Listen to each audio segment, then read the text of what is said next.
Well, why do you think that is? I mean, why is that? I mean, is it just because people are lazy today, or they're bored?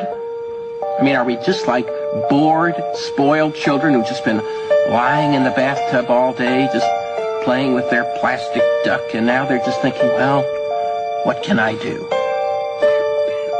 Okay, yes. We are bored. We're all bored now. But has it ever occurred to you, Wally, that the process that creates this boredom that we see in the world now may very well be a self-perpetuating, unconscious form of brainwashing created by a world totalitarian government based on money, and that all of this is much more dangerous than one thinks, and it's not just a question of individual survival, Wally, but that somebody who's bored is asleep, and somebody who's asleep will not say no? See, I keep meeting these people. I mean, just a few days ago, I met this man whom I greatly admire. He's a Swedish physicist, Gustav Bjornstrand, and he told me that he no longer watches television, he doesn't read newspapers, and he doesn't read magazines. He's completely cut them out of his life because he really does feel that we're living in some kind of Orwellian nightmare now, and that everything that you hear now contributes to turning you into a robot. When I was at Findhorn, I met this extraordinary English tree expert who had devoted his life to saving trees. Just got back from Washington, lobbying to save the redwoods. He's 84 years old. He always travels with a backpack because he never knows where he's going to be tomorrow.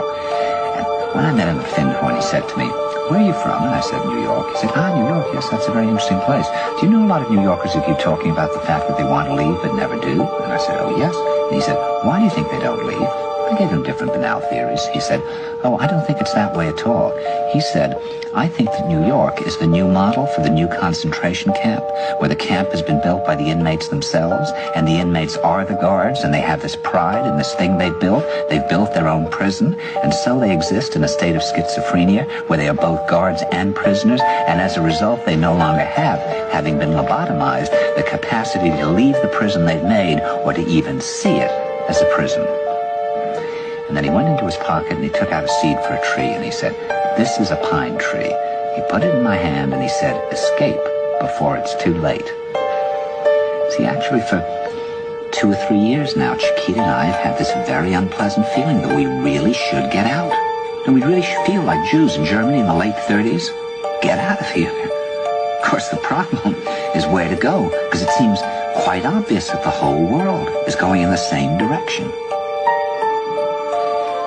See, I think it's quite possible that the 1960s represented the last burst of the human being before he was extinguished, and that this is the beginning of the rest of the future now, that from now on there'll simply be all these robots walking around, feeling nothing, thinking nothing, and there'll be nobody left almost to remind them that there once was a species called a human being, with feelings and thoughts, and that history and memory are right now being erased, and soon nobody will really remember that life existed on the planet.